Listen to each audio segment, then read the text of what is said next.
thing is, if we actually saw what people were doing in worship in the Neolithic times, we would probably find it completely incomprehensible and unsatisfying, because it wouldn't speak to us, it wouldn't speak to our own needs. Druidry, like Wicca, makes sense now because it speaks to who we are, it speaks to our own spiritual needs. And if something had survived, as we've seen with other religions, they've survived for a long time, they change constantly because they have to adapt themselves to different needs in different times.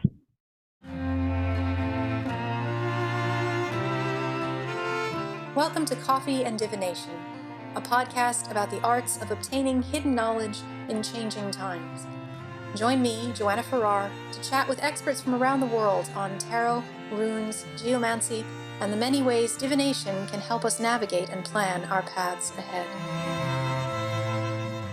Thank you so much for joining us here. It is my great pleasure to welcome John Michael Greer back to the show. I really appreciate your time and I appreciate your work deeply, as I know so many of my listeners do as well. And we are here primarily today to talk about the Sacred Geometry Oracle, which is an oracle deck of cards, as well as a book that comes with it, which has been fascinating for me to explore and work with a little bit in the last few months. But I also wanted to touch on some of those concepts that tie into two of your books, one which is quite recent, The Ceremony of the Grail, and another one that comes from a little bit further back, and all about the universalities of how those technologies and these concepts meld together. But before we dive into that, you've mentioned in the beginning of the book that comes with the Geometry Oracle that sacred geometry is thankfully a topic that is growing in interest and popularity. It has not kind of faded out again as it may have in the past. But for those of my listeners who maybe are not familiar with the usages of the terms, if you were to give a cocktail party level introduction to sacred geometry, what would you define it as? Okay.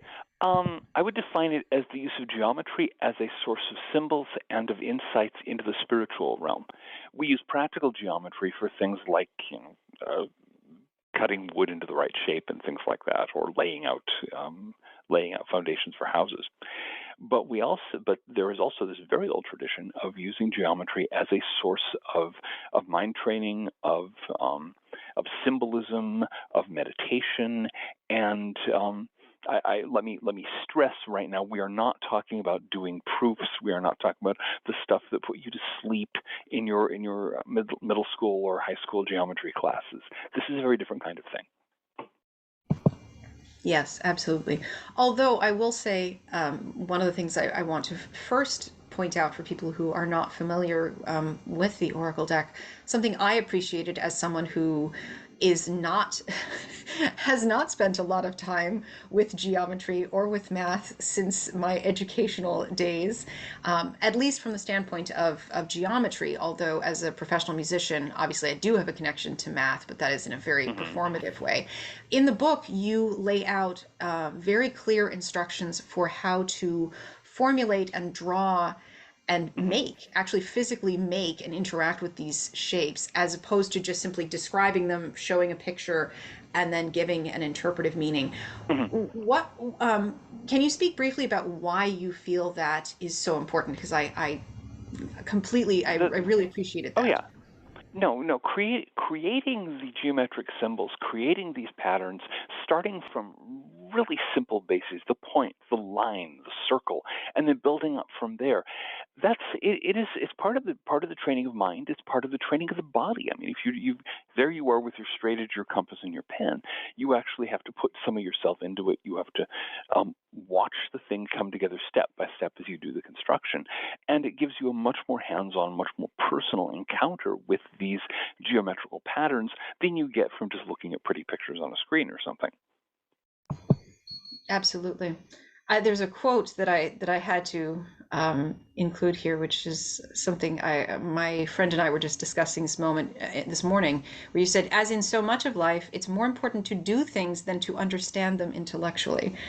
And I was wondering, I think that is so true of many of the things that we can get so so wrapped up in the mental constructs around them, Hmm. or simply looking at them as pictures on a page. But this in Hmm. particular, the putting pencil to paper, really was a Hmm. very different experience. And that's not typically now a lot of times how we interact with math, especially for, modern people that have access to calculators. And Um, that's that, and it's understandable that for practical reasons we want our calculators. We want, back in the day when I was in school, we wanted our slide rules. It's much simpler, but if you haven't actually done the thing yourself, if you haven't worked through it, there's a dimension of it you'll never understand. I actually deal with this sometimes in astrology also. Everybody loves their computers, and for good reason. It takes a lot of work to actually calculate an astrological chart. But if you actually learn how to do it and go through the whole thing step by step, you understand the chart, the meaning of astrological charts much better than if you've never done that. You've only just looked at images on screen copied by computer. mhm. Yeah, it's a very different experience of it when it is more active as opposed to the sort Hmm. of passive taking Well, in of the knowledge. yeah. Well, think of the difference between listening to a piece of music and actually playing it on an instrument. The whole different Oh, world. yes. And so that's very much what we're talking about here. And your instruments in geometry are the straight edge, the compass, and the pen. And it can get very musical. It can get very much like a fugue or one of the other classical forms where everything comes together just right at the end. Hmm. Yeah, no, absolutely. I was struck by the fact that the shapes and the descriptions of the ratios and things like that, of course, immediately brought me back to my music theory Hmm. lessons Hmm. from long ago at Juilliard, which, while I don't think about them all the time as a performer, they are very much the structures of all of the Hmm. great music that I play. And I think that's also, even for people who aren't musicians, we have that same experience of these Hmm. forms being around us. And I think you make that point beautifully in the book of the fact that, like, these are things that we live within and we live Hmm. with, but Hmm. it's the act of actually drawing them out and understanding Hmm. them physically that then helps us have a greater Hmm. awareness of them Yeah, yeah. outside of that. And the thing is, we use them to think with all the time. All the time, all of us know what it means to run around in circles. All of us, all of us know what it means to have a square meal, or to have a square deal. We all know what it means to have just run in a straight line, or to get all tangled up in curves and things like that. Geometry is something that is present in our consciousness all the time, and to actually unpack it through the process of doing the drawings, doing the constructions, and then using the same symbols in a setting of divination. It really allows us a different way of glancing at life. Yeah. No, and that's hence why I really appreciated what you said about the how it is very similar to many other things in life that we must simply do, even if we don't necessarily intellectually understand yet. Hmm. Hmm. Yeah. In terms of when you were first creating, because this is a reprint, a reimagining of what you had created earlier, you drew the parallel to the mythic idea of tarot cards as being, sort of a Hmm. way of encapsulating other forms Hmm. of wisdom in a way that could be more easily passed on.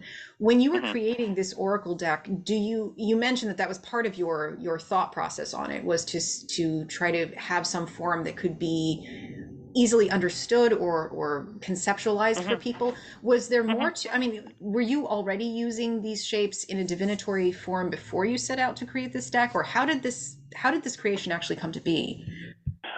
Well, basically, I was doing. I ran into sacred geometry for the first time in let's see, it would be the mid 1980s. And at that time, of course, there was very little available.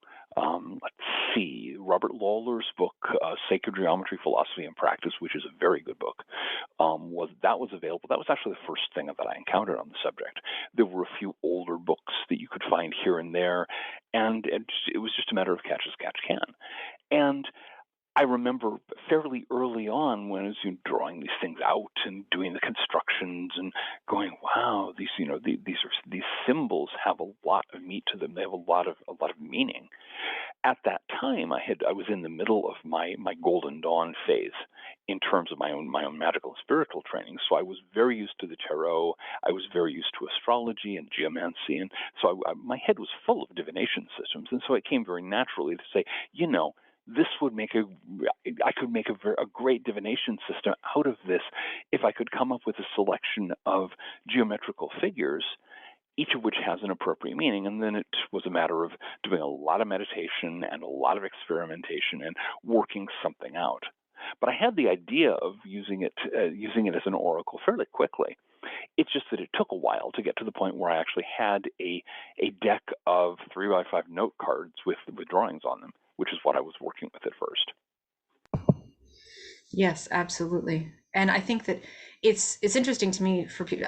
I've found that the cards are remarkably, how would I put this, slightly blunt in their sometimes in their advice as I've been getting to know them a little bit, but they are very, very clear. And it, especially I think that for someone like myself who is like, oh well, my knowledge of geometry is lacking, I'm not really sure how this will impact it. It really was extremely clear. And part of that, I'm sure, is, as you were mentioning, the fact that we are constantly surrounded by this, even linguistically, in our culture, whether we're aware of it or not. So there is that universal underpinning.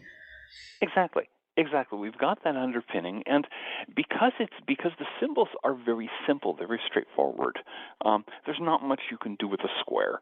So I didn't put in a lot of frou-frou into the deck. There's just a square, and but the advantage to that is that some oracle decks, some means of divination, they're kind of complicated, and it's very easy for people to talk themselves into thinking that the oracle means what they want it to mean.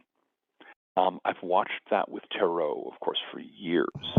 People, they'll come up with 3 or 4 ghastly cards and spend half an hour trying to figure out some way to make them mean something positive, or vice versa. And the oracle deck it's really hard to do that. If you get a square, you get a square. If you get a circle, you get a circle, and so on.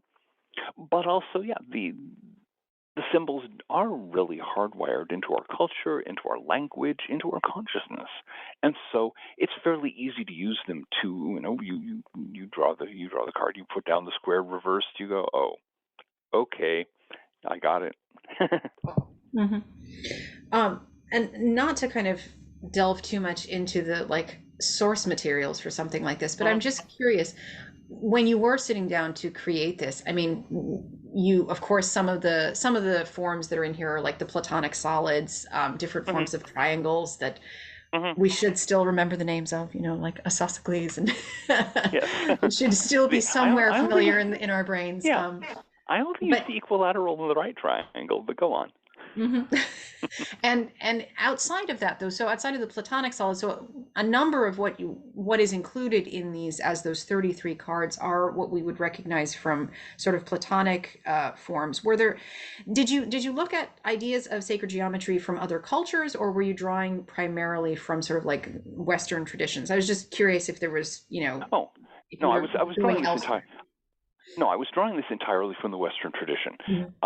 There are perfectly valid, perfectly meaningful, very profound systems of sacred geometry in Indian culture, in Chinese and East Asian culture, and several other cultures. But it's like trying to communicate with someone if you want to try to talk in 2 languages at the same time. It can get really confusing. So I was focusing on this specific Western tradition, the one that we have that came from Egypt to ancient Greece, from ancient Greece to the Roman world, from the Roman world to both the Arabic world and medieval Europe, and then eventually reached its golden age to some extent during the Renaissance. I figured it's a coherent system. I want 33 symbols, not 3,300, and so I really kept it to that one tradition. Not that there's anything wrong with the other traditions, and I really hope that people who are familiar with those traditions will someday create decks of their own. It's just I was working with what I knew. Oh, of course, yeah. I think that it's also one of the guests I had on recently is Peter Mark Adams, who just wrote a book on Hagia Sophia, on the building of that particular, church, now mosque, sacred site that is so old and ancient. And of course, and in his recent work, he was talking a lot about the fact that the construction of the building, by these great mathematicians and architects, the two builders, were very much in the Hellenist school of, architecture and math, and how these fundamental skills of sacred geometry and sacred math were a part of like classical education at the time, and that then through the building of this structure, they were able to encode various things of like theurgy into the building. And that immediately then brought me to mind of the two works, like the sacred, your book that is obviously this ceremony of the secret of the Grail and the secret temple technology. Is there some ways in which you see these geometric forms, this sacred geometry, as informing the ideas of temple technology, or other things that you found in your research for that work? Oh, very much so. Very much so. Let me start, for the sake of listeners who may be going, temple technology? What on earth are these people talking about? Yes, please do. Yes, my book, a book that I wrote a few years ago called The Secret of the Temple. Basically, I did a lot of research into old traditions, into various temples. I'm a Freemason, so King Solomon's temple is kind of something that has been on my mind. It's part of our rituals in the Freemasons. And noting a very curious thing is that in many countries of the world, there are these traditions that temples, certain kinds of churches, certain other kinds of sacred places, when they're built, they cause fertility. They cause agricultural fertility. The crops flourish. The fields grow green because the temple is there. And if the temple is destroyed, as of course happened to the temple in Jerusalem twice, agricultural fertility drops off sharply. And I was going, hey, what? So I started doing research into it, and I ended up, after, to summarize a very long story involved that's still not finished yet, actually, I ended up hypothesizing that certain kinds of structures built of certain materials, set out to certain geometries as a resonance structure, were basically directing and radiating certain kinds of natural energies. I'm not talking anything particularly woo-woo here. There are perfectly physical energies. There's electricity and magnetism that move through the earth. There are electromagnetic wavelengths. There's a range of things like this that can be made to resonate in a chamber of a certain type. Now, I'm not suggesting that the people who built these things knew about, say, low-frequency microwaves. They didn't. What they knew is that, probably by as much by trial and error as anything else, that if you do certain things, certain results happen. It was probably stumbled across by accident originally. But they figured out a way to build these structures in a way that would cause improved crop fertility, extremely important in ancient times, of course, when survival depended on a good harvest, and not completely without its importance these days, for that matter. And so that was what the book was about. It was kind of unpacking these legends and these traditions and suggesting the possibility that there was a physical reality behind them, that there was a tradition of a folk technology, an archaic folk technology that could be used to improve agricultural yields, that was built into temples, that was built into medieval churches during the Middle Ages, although not in the Reformation. That knowledge was lost in the Western world, and maybe lost worldwide. But so that's kind of the very short form of a very long, very complex process, which, as I said, a research project which is still very much underway. Okay, sacred geometry is involved in that. You have to have the right geometrical proportions to make whatever it is work. My theory, the theory of some of the other people I'm working with, is resonance. There are electromagnetic wavelengths, as far as we can tell, that need certain proportions to resonate, to build to a level where they can start having the effect. Having the right geometry makes that possible. Absolutely. So, and that definitely ties into, I think, when we were originally just speaking about this, we were using the example of, figures of speech, like to go around in circles, or, a square meal, things of that nature.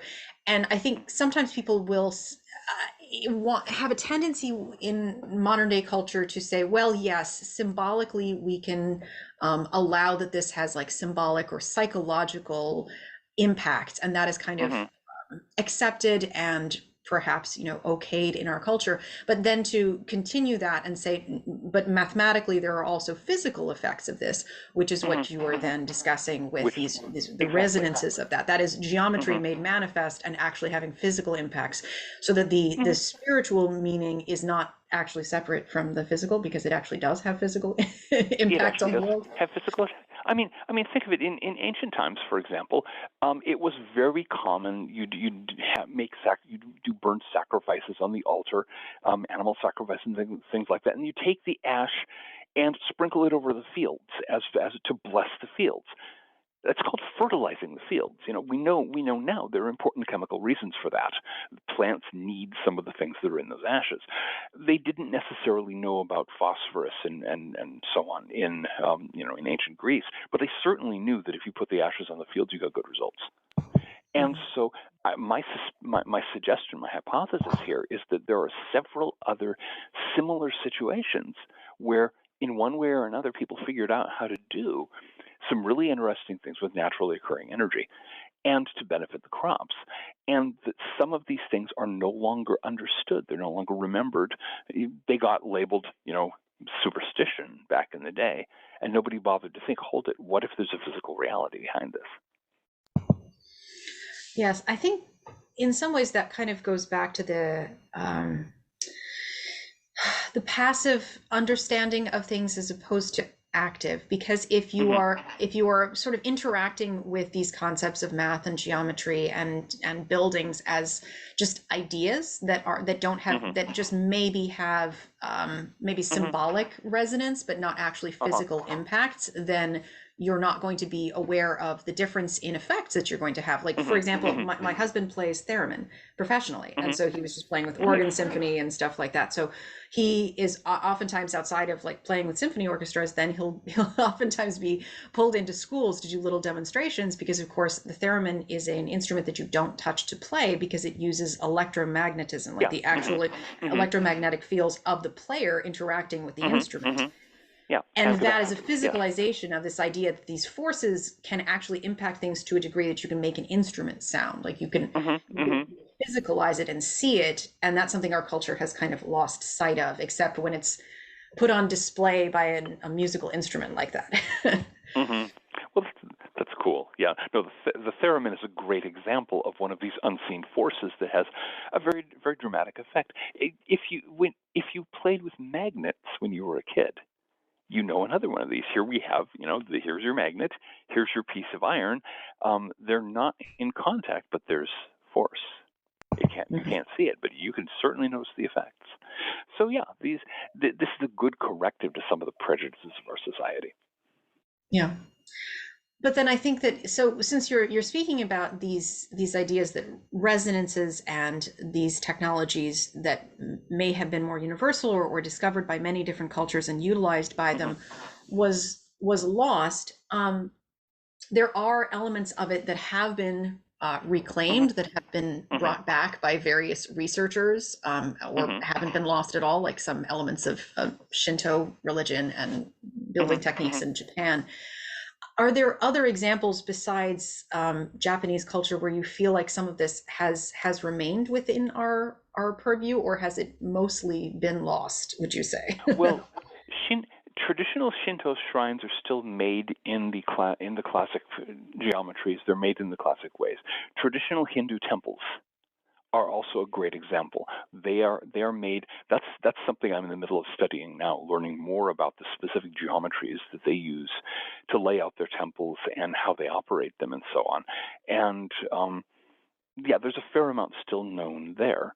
And as India gets over its period of westernization and pays more attention to its own traditions, which is of course going on in these days, I would not be at all surprised to see some really interesting things come out of that. Let's see. Elsewhere, most of the world, the religious traditions that had this as part of their practice were overlaid by the prophetic religions of the Piscean era. It's Christianity or it's Islam. And medieval Christianity in the Western world was cool with the temple technology. You find a lot of the same stuff, a lot of the same sacred geometry, a lot of the same design features, and the same claims about fertility in Western Europe, in the Dark Ages and the Middle Ages, in these very old churches. With the Reformation, that all got swept aside. And I don't know if the Eastern Orthodox Church ever had it. So really, it's just where you have a few of these very old traditions that have continued in practice. In India, in Japan, not in the People's Republic of China these days, but in Taiwan and a few other places where some elements of traditional Chinese religion have been preserved, a few other countries scattered around the world. Mm-hmm. And it's in the Ceremony of the Grail book, you touch upon the connections between some of this and the ideas of the Fisher King and the idea of like a wasteland that is healed, and that some of this may be relating back to the idea that these technologies could heal the land. Do you think you could just touch on that briefly so people?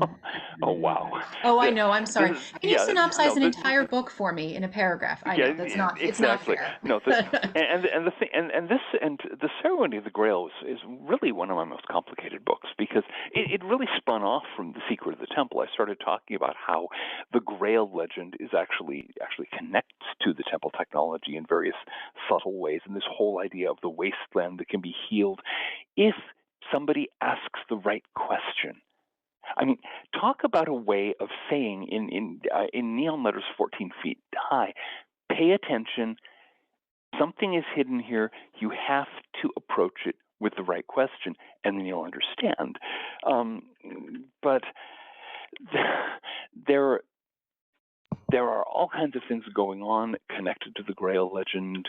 There's the whole question of where it came from, which is not obvious. It wasn't originally part of the whole King Arthur business, for example. There are attempts to understand it from a century ago, the work of people like Jesse Weston, which have basically been erased from the official academy these days, but that actually have much more to offer than the sort of running around in circles that we have going on now. And that ended up leading me to some hints and some understandings of a particular what used to be called a mystery initiation, like the Eleusinian mysteries or so on, that seems to have been preserved into modern times around the Grail, thus the Ceremony of the Grail. So, but trying to summarize that book in less than about a week is not my idea of fun. I think that it's particularly fascinating for me because the idea of the survival of some of these ideas of mystery tradition, initiatory rites, which were so lavish and so large scale, and with the closing of these mystery sites, there had to have been some form of a scramble to try to preserve this knowledge and put it into a form that could survive. Yeah, and the thing is, we know that the Eleusinian mysteries were being practiced for some centuries after the Sanctuary of Eleusis was shut down. It was being we've got accounts from people who were there. It was being practiced literally in people's living rooms, and they did what they could. And so from that, Jessie Weston, who I mentioned, in her scholarly work, she traced the way that certain of these traditions got picked up by other movements, by a certain branch of Gnosticism, and carried to various places, and eventually survived in Europe into relatively recent times. And so, so it's a fascinating detective story, and lots of stuff running around. And that also, I think, plays into something you've touched on in a number of your books, which is that there are two, I'm sure there's more than two, but breaking them broadly into two categories, you could look at it as two different forms of initiation, two different forms of kind of following an initiatory path. One is, you're going to go through the lesser and the greater mysteries of Eleusis, yay, and you get to go on the grand trek. But if those are closed, or if, lodge initiation or some of these more formalized group structures are not open to you, there is this sort of secondary way of taking part in the mysteries or following this initiatory path, which is more solitary.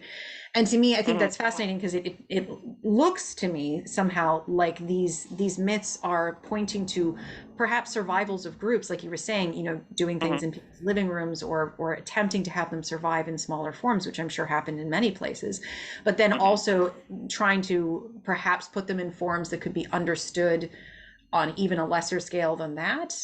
I don't know. Oh, yes.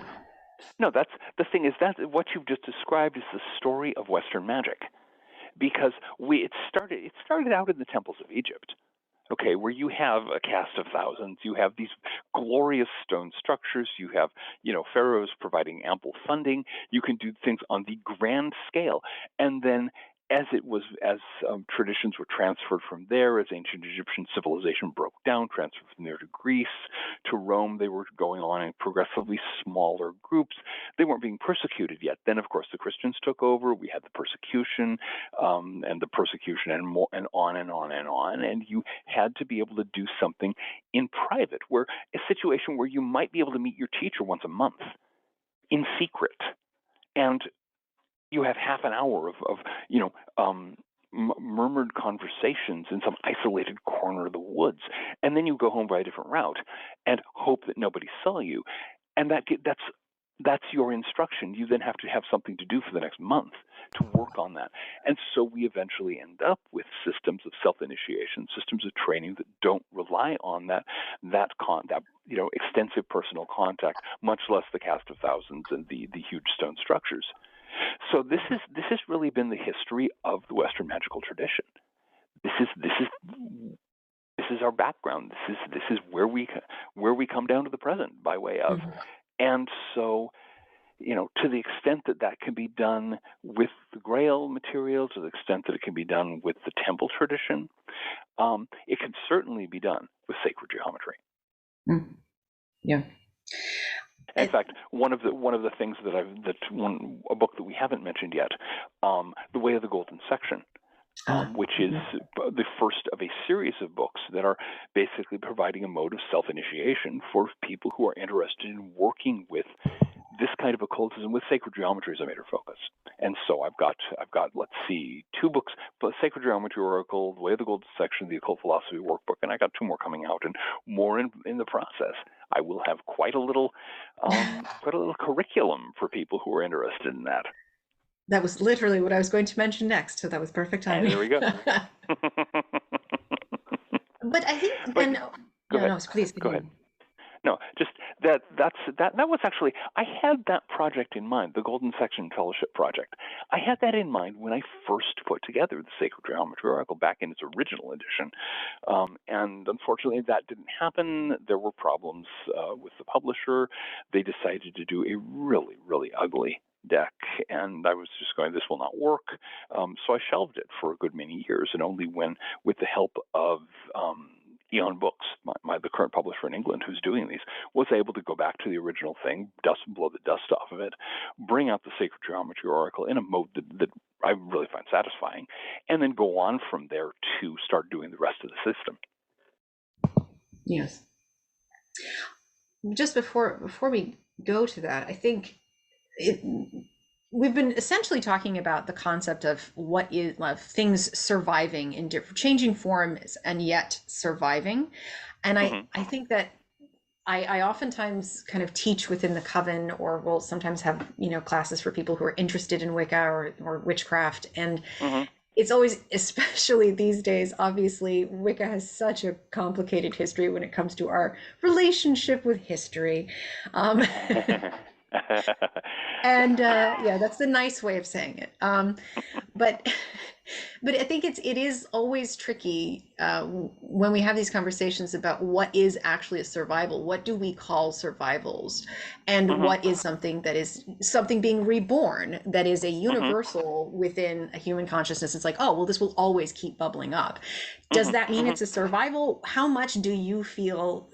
I think this is kind of, in the end, it's kind of meaningless, because if it works and it works for you and it's true for you, then that's great. But how do you kind of view that line of what is a survival versus what is, no, this came up from the collective unconscious, but it's new? Yeah. No, it's I tend to be a little bit of a hardliner there. If you're going to claim that what you're doing is a survival, you'd better show me that it's survived. For example, Western ceremonial magic has a pretty good lineage. You can actually trace it back step by step from one occultist to another. Druidry, which I've been active in, of course, for many years now, does not. The Druidry we have nowadays was invented in the 18th century. Full stop. End of sentence. The Druid revival is a new thing. It is a creation of the modern world. That doesn't make it invalid. It doesn't make it wrong. It works. It is in fact an indigenous nature spirituality of modern culture within the English speaking world. But it's not ancient. There's nothing ancient about it.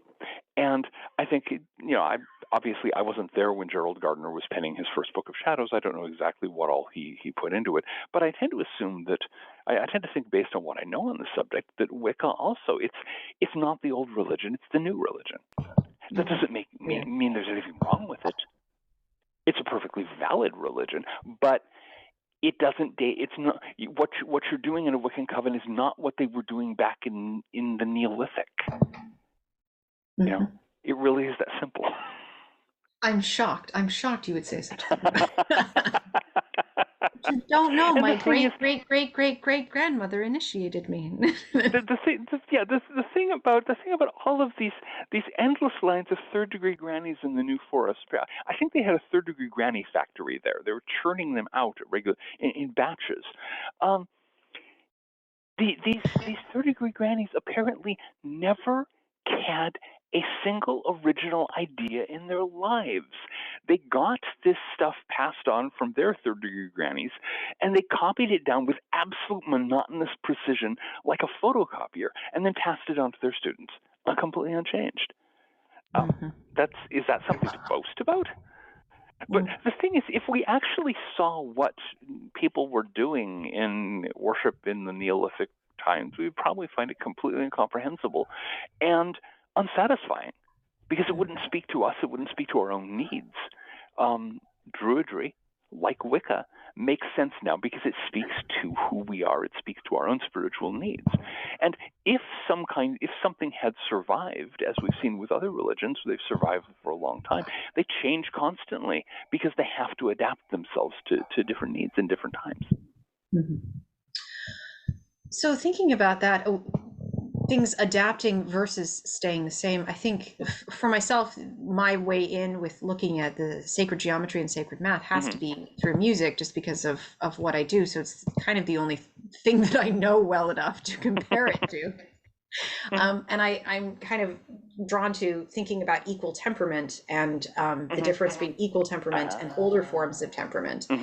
And I'll just briefly summarize, just because I want to make sure people know what I mean. Equal temperament is kind of what you're used to in Western music, which is where every interval is basically equal size. So everything's been sort of normalized so that the intervals are all evenly spaced, which means that we can change keys, and it's really easy to switch keys and you don't have to retune an instrument or something like that. Versus older forms of harmony or other non-Western forms of harmony do this in very complex ways. Things are variously sized, so the mathematics of it are based on perfect intervals, which means not everything, not all intervals are exactly the same. So those ratios have an actual different sound to them that for some modern ears would make chords sound out of tune, because we're used to equal temperament, so much these days. But when I was thinking about this, and I was thinking how most of musical history up until like the 18th century easily had this other form of harmony underneath it, which would mean that literally the music of Mozart and Beethoven sounded differently because they were tuned certainly previous to that. And then I was thinking of the idea of these ratios and harmonies, and if there perhaps there have been changes or things that we think would be universal like that, but have perhaps moved and changed like that, or do you think that's something particular to music? Oh no. The thing is, music is a really good model here, because music was one of the four old Pythagorean sciences. It was number, geometry, music, and astronomy. And these proportions, these intervals, these tuning systems, they were part of a system of sacred harmonics that was exactly equivalent to sacred geometry.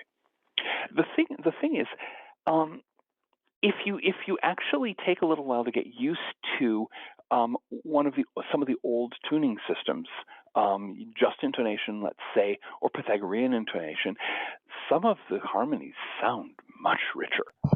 Oh yes. And you can understand why they did that back then, why they had an actual perfect fifth, which you'll never hear on a modern instrument.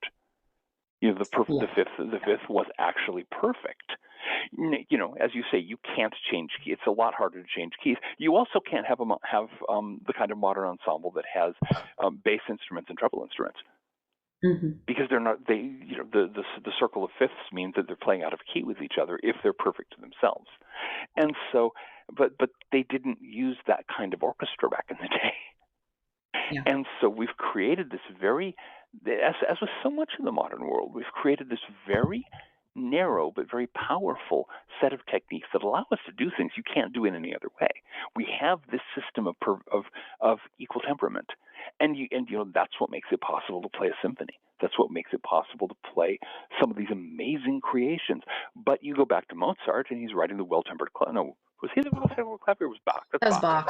Isn't it? Yeah. That's Bach. Try that again. And of course, the whole point of the well-tempered clavier is that you're literally retuning your keyboard.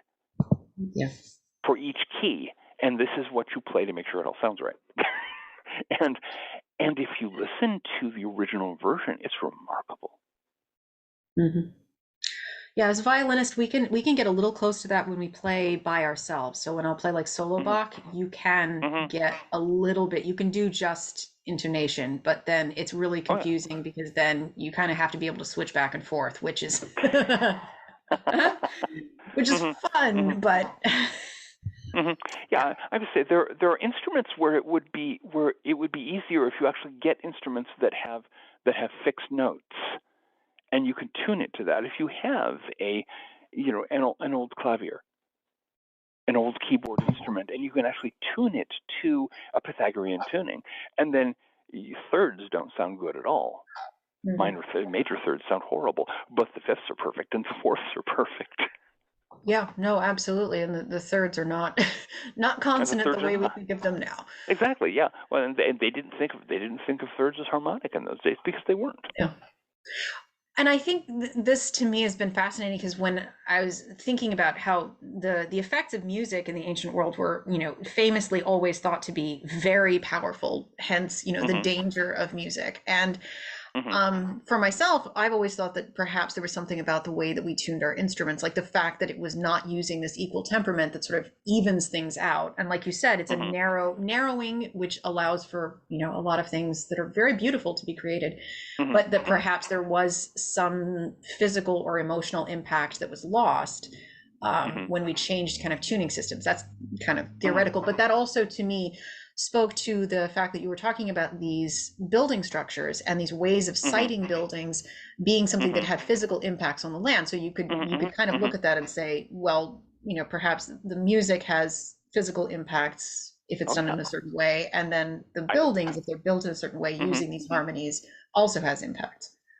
That's actually part of one of my current research projects. The old way of teaching music theory was to use an instrument called a monochord, and a monochord is one string on a soundboard with a little bridge that slides from place to place. So you can make your divisions. It doesn't have any frets, so you can make your division. You can make your notes wherever you want them.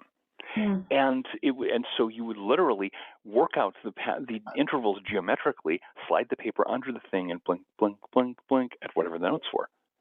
And so I have a monochord, and I also have a zither that I can tune to different scales using the monochord to get everything exact. And so we'll see where this goes. But I have sounds fascinating. Yeah, it should be interesting. I've actually never heard of a monochord. So You've never heard of a monochord? I actually haven't. I promise you've seen the image. There's an image that Robert Flood, the great Renaissance occult encyclopedist, where there's this instrument with a single string running up and down, and there's a hand reaching down from the clouds to tighten the tuning peg, and the fretboard is divided in various lines, and there's the sun and the moon and various things on it. It's been all over the place. No, I will. If any of our listeners go online and do a search for Robert Flood, F-L-U-D-D, monochord, M-O-N-O-C-H-O-R-D, and go for an image search, it'll be on the first page. And yet, this was until I think about 1800. If you learned music theory, you learned to do it with a monochord. Everybody did. And they dropped that out around the time that equal temperament became universal, because you can't actually work out equal temperament on a monochord. It uses this complex math, including the 12th root of 2, and you can't do that with geometry. Yeah. I don't want to get too deep in the music theory. I will stop geeking out on music theory, but there are also theories about like the fact that we tuned to A440 instead of A432, that 432 harmonically from like a music of the spheres perspective has much more universality to it, and the fact that we tune so high now is also has very differing effects. Well, give me time. We're in the early stages of this now, but eventually I'm probably going to be doing a book on this. Oh, I can't wait. Oh yeah, well it's good. I have a lot of research to do. I basically have to work my way through the kind of music theory training that people had in say 1300. Yeah. And so, and after I've done that, then I can look at where to go from there. But all in due time. Yeah. Think of it as coming attractions. Well, and as we were saying, that does relate very much to buildings and structures that we live in. So it's not only what we're listening to or what we're playing, it's also what we're living in that has impacts on our physicality. I mean, like obviously sound itself has physical impacts on the body and stuff like that. But again, that's in the music realm. But certainly the spaces that we live in have immense impacts. And I would venture to bet that you do not think we have maybe perhaps maximized that sacred geometry for the types of culture we have created in our buildings. Most of our architecture today is butt ugly. Okay, I think that's a technical term for it. And the thing is, it's deliberate. Architects in the early part of the 20th century deliberately turned their back on the old proportional harmonies that were used to structure architecture that made so many beautiful buildings.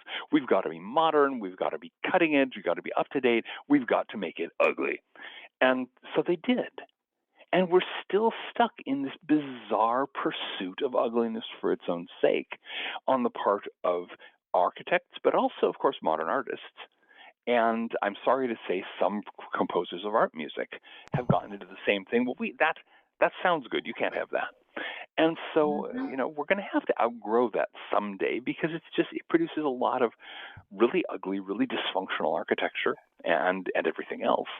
And it does not benefit the people who live there or who have to work or have to walk past these things. Life is difficult enough. Do we really want to have something yelling at us, and have our architecture yelling at us going, look how ugly I am? Yeah, no, I think it's a product of things sort of fading into the background and being accepted as just the way that they are, whether that's kind of, for myself, sometimes the fact that music surrounds us all the time. I know that's a lovely thing on some level. It's also kind of a negative when it just becomes background noise, and then we like our sound levels just in our day-to-day lives, like it's actually harmful how loud our culture is. Or if we think about it, like loudness of a building not being healthy for a person because of the principles of architecture being used, or the sound levels in our culture are also not healthy. Exactly. Yeah. And so it's all part of the same thing.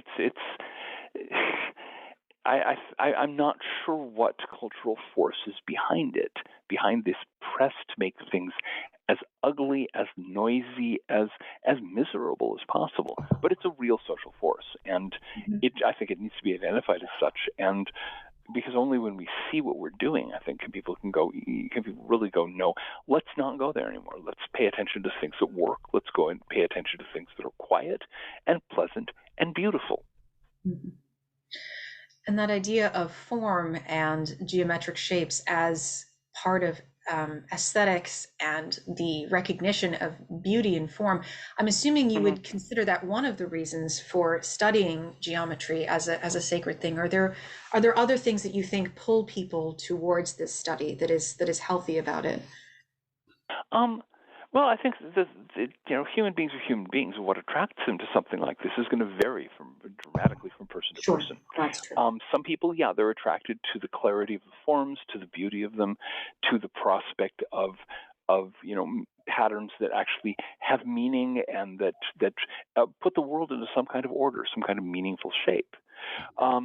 There's the mind training. There's a lot of the work of doing the constructions and understanding the constructions, meditating on them. That really appeals to a lot of people who've never been taught how to use their minds and are really interested in doing so. There's of course the lure of this is ancient. And although, we are having to rediscover it, one of the advantages here is there are documents. So it's not just a matter of making it from whole cloth. A lot of it is a matter of reading things from the Middle Ages, reading things from the ancient world, old Pythagorean texts, or looking at Egyptian temples, looking at Greek temples, and saying, okay, what's the underlying geometry? How do these work together as a geometrical structure? And so there's very much the quest for rediscovery that I think excites a lot of people in this field. Mm-hmm. And that has passed through a number of different hands, and as you pointed out in the Ceremony of the Grail, also has had quite a journey through Masonic history as well. And it's interesting. Yeah, it's interesting to me that so much of this goes back to Masonic traditions, which again goes back to craftsmen and builders and people involved with forms. Do you think that's just an accident of history, or do you think there's well, exactly how modern Freemasonry came into being is, of course, a tangled mess that historians are still just trying to piece together. And it doesn't help that so many of the clues are secret. And the sad thing is that most of this stuff could be revealed without anybody being any the wiser. And in fact, you can find most of the secrets of Freemasonry, on the internet in 5 minutes of searching.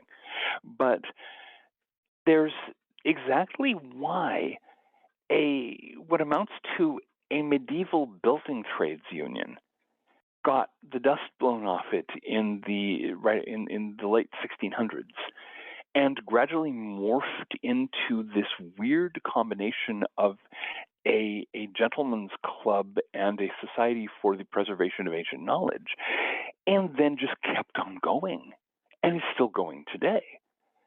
It's a very strange story. And I've tried to unpack some details of it in Secret of the Temple, in Ceremony of the Grail. But there's a lot more. There are a lot of mysteries tied into, what is going on behind this, the survival of this very odd, very curious, very, very randomly slapped together institution.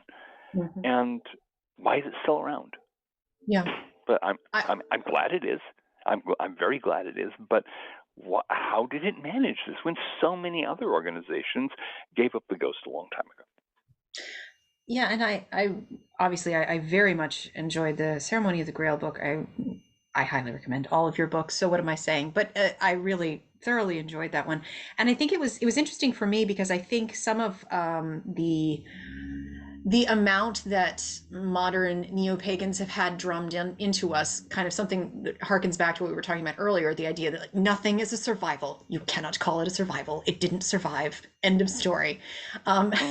And yet, what you touch on in that book is that, yes, not everything was created whole cloth and new, and there is actual tangible evidence for things having continuously survived in ways that have been maybe now overly drummed out.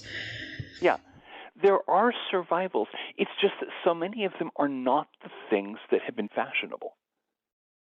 So so many of them are these odd little things here and there, and sometimes they're dowdy. Sometimes they're old-fashioned. How many of the women who are enthusiastically getting involved in feminist Wicca would want to go join an old-fashioned ladies' lodge?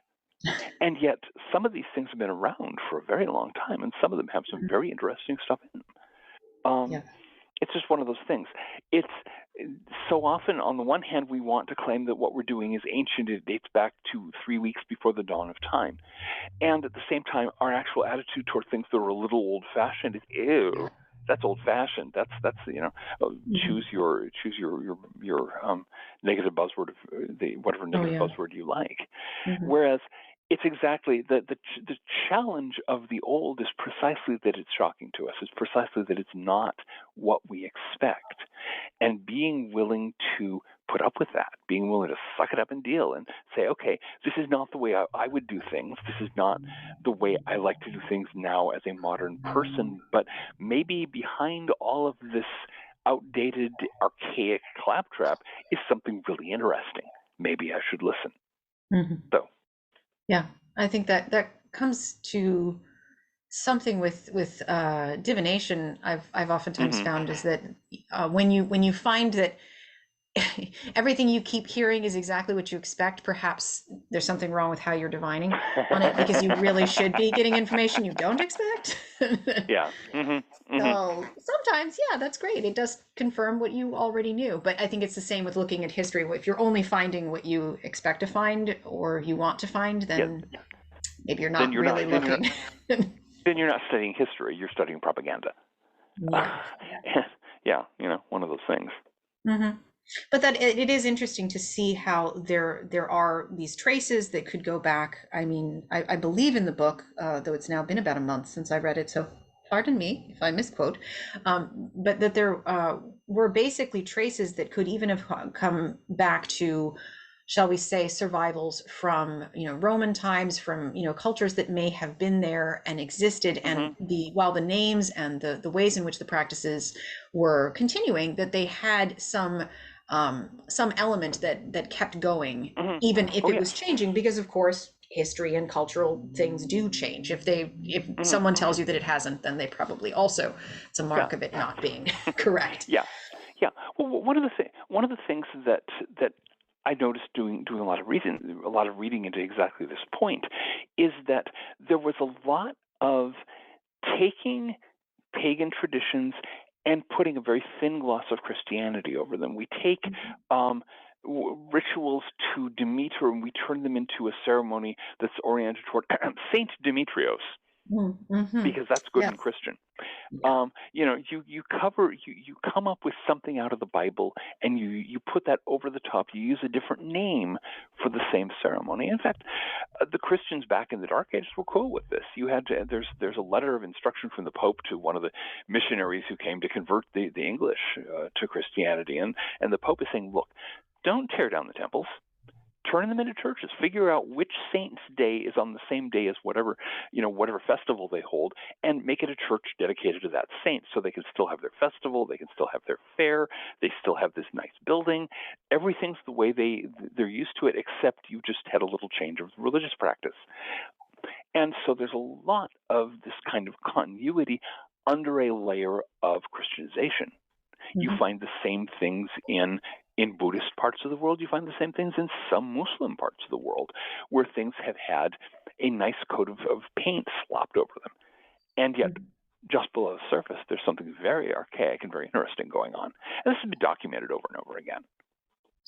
And that's also not to deny the reality of people who then, past the point where it had been changed, really believing that it was, Saint Demetrius, which gives reality to Saint Demetrius being the patron of that. That is the experience of it. It just came from something else and changed. Yeah. Yeah. By the time 5 or 6 generations have gone by, nobody remembers that it was Demeter once upon a time. It's just Saint Demetrius. So, they're doing. I think it's in Gubbio in Italy. In the 19th century, they were still doing a set of ceremonies to Saint Ubaldo, who's the local saint, which date back to before Roman times. They have these old bronze plaques covered with writing in Umbrian, which is an Italic language related to Latin, and it's most of what we know about Umbrian is what's on these Iguvine tablets.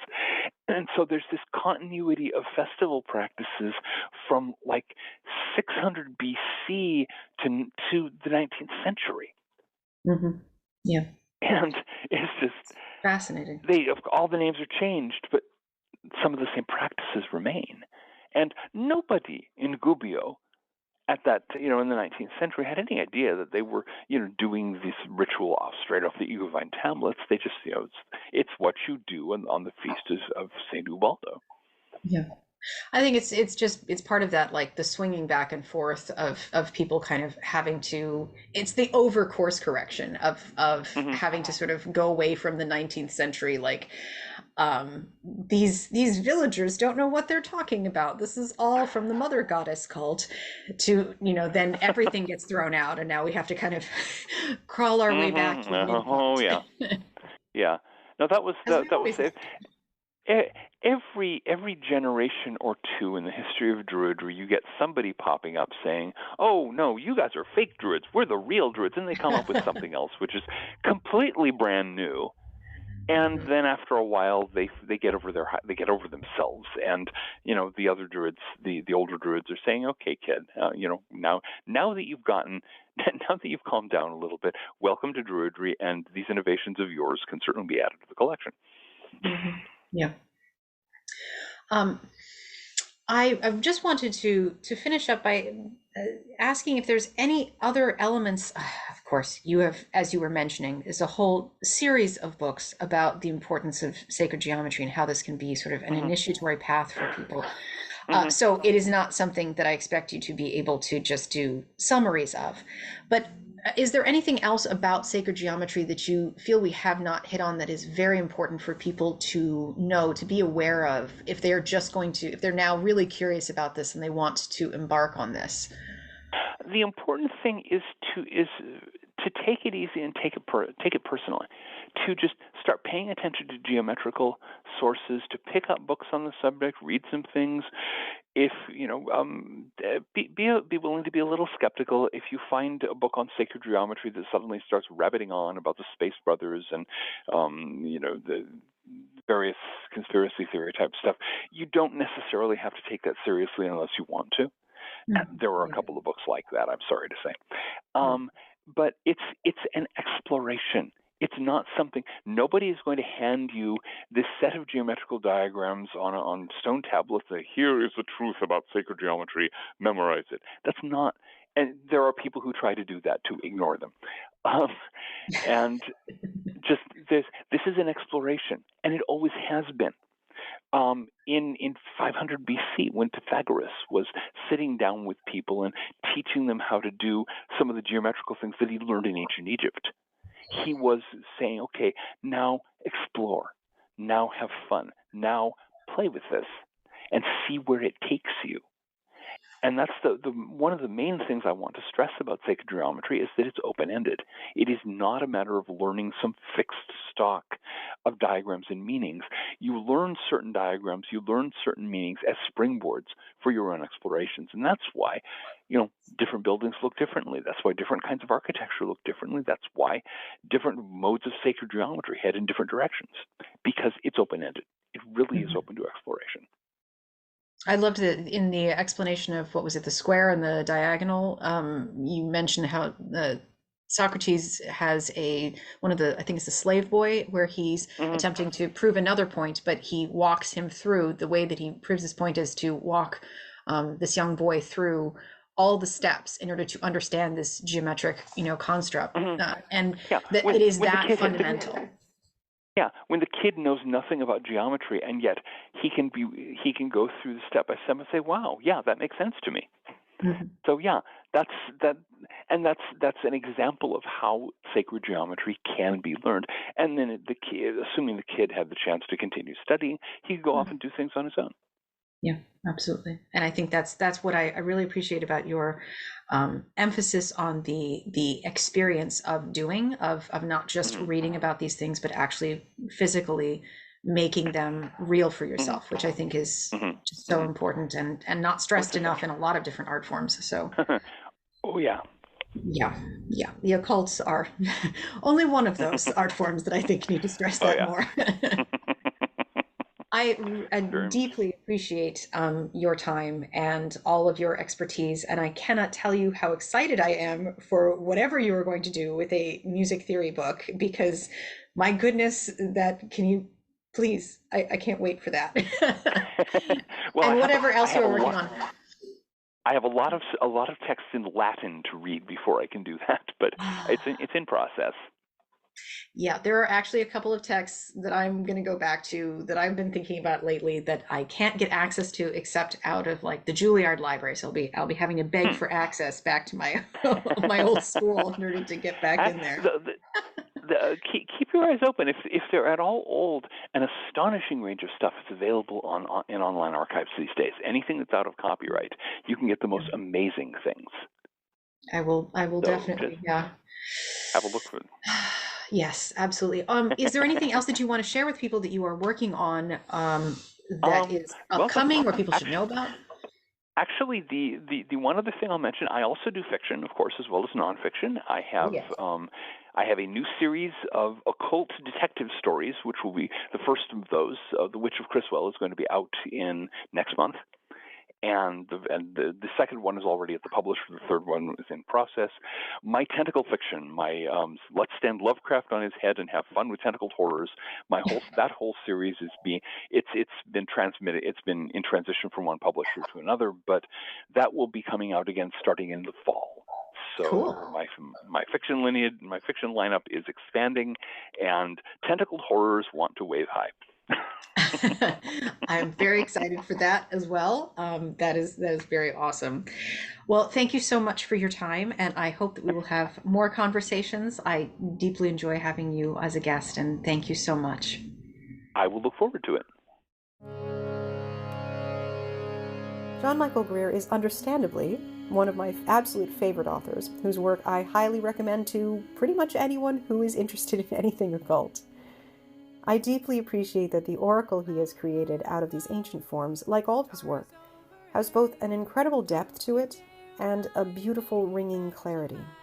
There is nothing extraneous, and the symbols and the math and the forms of geometry which can speak to us as clearly today as they did 2,000 years ago is allowed to come forward in ways that are accessible and yet full of mystery.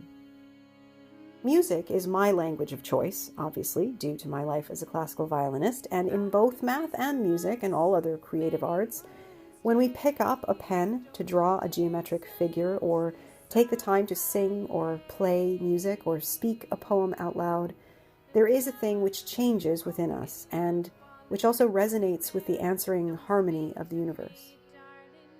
This is our birthright, not only as witches and diviners and spiritual seekers, but as humans. We are symbol makers and symbol creators. So I hope this interview inspires you to look around at the forms in your life, in your home, in the music you listen to, and in the city where you live, and interact with them maybe a little more or a little differently today. You never know what you might find. As always, thank you for listening. If you enjoyed the show, please subscribe and leave us a good review. It really helps. And check out our website at coffeeanddivination.com, as well as our very new Patreon page. Enjoy your journeys with divination, and I'll see you next time. When will we stop this way?